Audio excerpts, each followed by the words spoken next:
Welcome to update 152.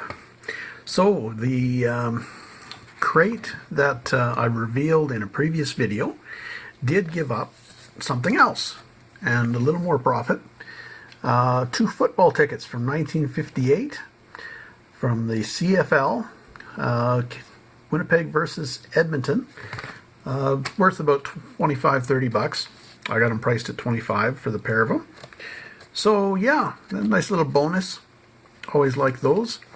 Can't lose when you get some freebies with stuff. Anyway, yeah, stay tuned for more of an update, of course. And in other news, got the wall painted and done. So that's all the painting that I'm getting done at the moment. So I can finally set up a military area, railway area, and some vintage clothing possibly. So we'll see how that goes. I don't know if I can jam all that in there, but yeah, got to rearrange the shop now and go along with that. That'll be a bit of a process, so stay tuned. So we're going to be headed out to tomorrow, Tuesday, to pick up purchases from an auction. Another one, yeah. So this time I bid on about 3 pages worth of stuff and ended up with a half dozen items. So very slim pickings this time, but will maybe be a box or two, but I do have to drive an hour to pick it all up again. Fun. But we'll do that and then we'll do an unboxing.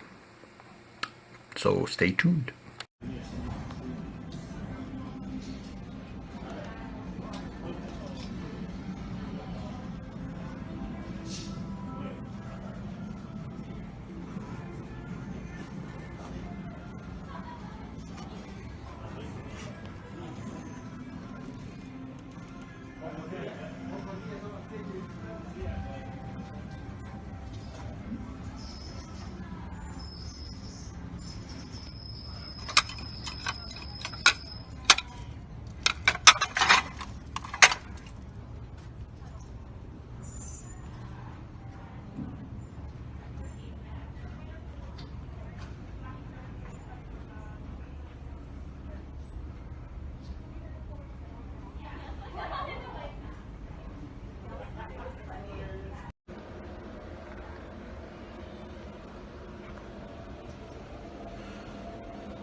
So I'm stopped here at construction again.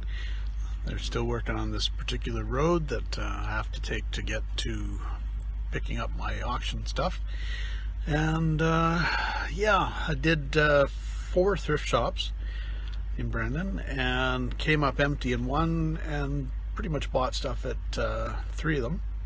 So got some good bits and pieces. So we'll reveal those shortly if I don't put them in another video. Yeah, so we're here and stopped. This is what it looks like around me.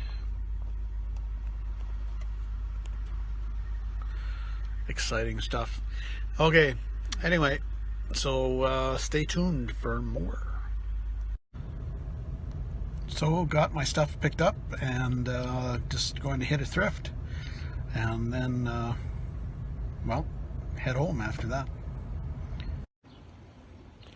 So I'm sitting and waiting, or rather standing and waiting at another second-hand shop to get in. They've only allowed 2 customers at a time, so anyway, gonna wait. That one was a tiny shop, but normally I usually pick something up, but nothing this time. So headed back home. Fun. Another hour to drive. So back from picking up my stuff at auction, and what I'm going to do is show you the stuff I picked up at the thrifts, and then in a separate video I'll do the unboxing. So be on the lookout for that one. It'll be posted after this one, probably a day later or something like that. Anyway, yeah, so at the thrifts, got more sterling. So picked up bracelet, and it was $4. And unfortunately, the little chain, you got to watch these clamp bracelets, because they usually had a little chain from here to here. As you can see, there's a loop there, and they usually had the little chain so that they wouldn't fall open completely, but this one will open up quite a bit more than normal because that chain is missing. It had a chain on it when I bought it, but it was loose already and I knew it was broken, so I was buying it for scrap anyway. So that's about $16 worth of scrap, thereabouts, almost 20, so that's alright. And some more weighted sterling silver candle holders.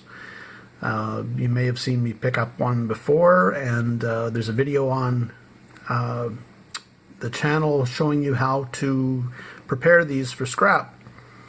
So if you're not going to sell them as sterling candle holders, and they're really tough to sell as that, so they'll probably get scrapped. I'm hoping that they're not weighted up top, because there's a very thin area in between.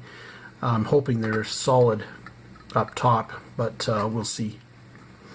But they're definitely weighted on the bottom. But we'll have to tear those apart and scrap them out. And they were a grand total of $5, so we'll see what we get for them for scrap. And I'll let you know in another video if I remember. And a little more sterling. I've got a little spoon from Victoria. It's got a neat Aboriginal figure on it, but it's from Victoria, so it's going to be tough to move here, so it'll probably get scrapped. And then there was a cast version of a rat tail spoon, which are generally older spoons, but I have a feeling this one is cast from aluminum or maybe pewter, not sure, but it is a rat tail spoon, as you can see from this tail here. They call them rat tail spoons. They're early, supposedly, but this one might be cast from something else, just as a copy. I'll have to do some research. It was $1, so I figured, well, a bit of research and might learn something. And then a demitasse spoon from the CPR Hotels. So that'll go with my railway stuff. And let's see, piece of depression glass, quite filthy, but still in mint condition. So depression glass seems to be coming back. So I've been buying it if it's realistically priced or reasonably priced. There's another one. This little compote. And an advertising tray from the 60s for silky smooth Venetian worsted merit clothes. So that was kind of a neat tip tray that would have been in a clothing store. So that was kind of cool. Like I said, these are from the 60s, usually made by Ornamold or some other companies as well. These were made in Canada, these particular ones. So anyway, it was kind of cool. And then the invalid cup for feeding invalids. You'll see another version of one of these on my What's It videos. And then last but not least, I picked up dolls. Barbies in particular from the 1960s and maybe late 50s, I think probably 60s. This one is a Alan, I believe. I think that's his name. I'm not 100%, but it's Alan or Ken. I think it's Alan. So anyway, and he's got a part of an original outfit. Just the top and the shoulder pads and the helmet are part of a 1960s football outfit. So that was kind of cool, but does have some damage to the shirt I see here. But anyway, for the price it was a good deal. And then a Barbie from the 60s as well. So that was kind of cool. Get this one out here. Yes, it was from Value Village, but there's a 60s Barbie. You can tell by the head. You can see her eyes and eyelashes and such. That's one of the older styles. And again, like I said, they're 1960s. The dress I don't think is original. I think it's probably a homemade one. But I could be wrong. I'm not an expert on Barbies, but I did have learned quite a bit about them. I didn't play with them as a kid, so I had to learn as an adult as to what ones are good and what the marks are and everything else. So yeah, you got to do a bit of reading to figure these out. But yeah, I'll have to figure out what particular Barbie she is. Anyway, yeah, so that was the thrifts. Found a fair bit of stuff. So I decided to quickly scrap out the candle holders, and as it turns out, there was $64 worth. So that's not too bad for a $5 investment. 64 bucks worth of sterling, and they scrapped out easy. The resin just popped out, no problem. The bottoms came off without a hitch. So yeah, quite impressed, and there was no resin in these top pieces, so they're solid. So good 64 bucks, easy money. Anyway, yeah, so thanks for watching. Appreciate the views. Please be sure to like and subscribe, and take care.